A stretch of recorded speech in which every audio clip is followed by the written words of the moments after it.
তারপর শাকচুন্নি আর পেতনি ডাইনির ঘরের দিকে যায় আর গিয়ে বলে, দিদি দিদি, জঙ্গলের পথ ধরে পালকি করে নতুন বউ যাচ্ছে, চল না গিয়ে আমরা নতুন বউ দেখি।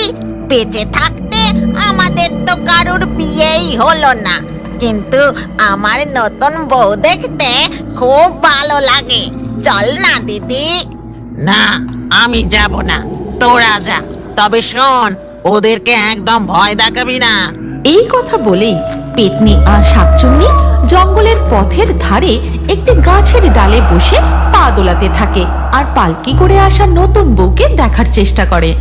এই শাকচুন্নি, দেখ বরটাকে কি সুন্দর দেখতে, বেঁচে থাকতে তো আমাদের আর বিয়ের স্বাদ পূরণ হলো না। এইরকম বর, সংসার কিছুই পাওয়া হলো না। দিদিটার বিয়ে হলো না বলে আমাদেরও বিয়ে হলো না, তার আগেই আমরা মরে ভূত হয়ে গেলাম।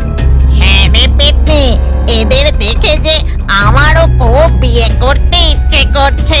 নতুন বউ মানেই তো লাল টুকটুকে বেনারসি, কত গয়না গাটি, সাজুগুজু, তাই নতুন বউ দেখতে হেব্বি লাগে। এই চল না, কাছ থেকে গিয়ে বউটাকে দেখে আসি। তারপর সেই পালকি তাদের সামনে আসতে শাকচুন্নি আর পেতনি ঝপ করে গাছ থেকে তাদের সামনে ঝাঁপ মারে। তখন শাকচুন্নি আর পেতনিকে দেখেই ওরে বাপ রে, ভূত! এই কথা বলেই পালকিওয়ালারা পালকি নামিয়ে রেখে সেখান থেকে দৌড়ে পালিয়ে যায়। পালা রে, সব পালা, যে যার প্রাণ বাঁচা, পালা। কোথায় পালাচ্ছ তোমরা? আমাকে আর